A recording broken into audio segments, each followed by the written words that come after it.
ఈరోజు ఉజ్జయిని మాంకాళి అమ్మ బోనాలు చాలా అద్భుతంగా ఘనంగా మన తెలంగాణ రాష్ట్రంలో జరుగుతూ ఉన్నాయి.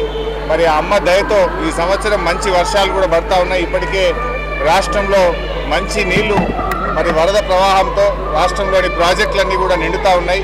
మరి ఈ సంవత్సరం ఈ అమ్మగారి దయతో రాష్ట్రమంతా సుభిక్షంగా ఉండాలని, ప్రాజెక్టులన్నీ నిండాలని, మన ముఖ్యమంత్రి గారు తలపెట్టిన 1 కోటి ఎకరాల మాగాణిగా తెలంగాణ మారాలని, పేద ప్రజలందరికీ కూడా శుభం జరిగే విధంగా మన మాంకాళమ్మ దయ అందరికీ ఉండాలని చెప్పి కూడా ప్రార్థిస్తూ, ముఖ్యంగా మన లష్కర్ బోనాలు అనేటువంటివి ఈరోజు మన రాష్ట్రంలోనే కాదు దేశవ్యాప్తంగా కూడా అత్యంత ప్రతిష్టాత్మకమైనటువంటిది.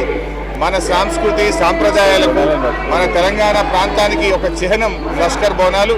తెలంగాణ రాష్ట్రం ఏర్పడిన తర్వాతనే మన ముఖ్యమంత్రి గారు మరి దీన్ని అధికారికంగా ప్రభుత్వం పెద్ద ఎత్తున ఏర్పాట్లు చేయడం జరుగుతూ ఉంది. హైదరాబాద్ జంట నగరాల ప్రజలందరూ కూడా ఎంతో ఉత్సాహంతో సంతోషంగా ఈరోజు ఈ బోనాల్లో పాల్గొనడం అనేటువంటిది చాలా విశేషమైనటువంటిది.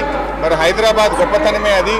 మరి పండుగలు ఏదైనా కూడా కుల మతాలకు అతీతంగా ప్రజలందరూ కూడా ఒకరి పండుగలను, ఒకరి సంస్కృతిని ఒకరు గౌరవిస్తూ చాలా సంతోషంగా జరుపుకునేటువంటి ఒక గొప్ప సంస్కృతి హైదరాబాద్ ప్రజలది.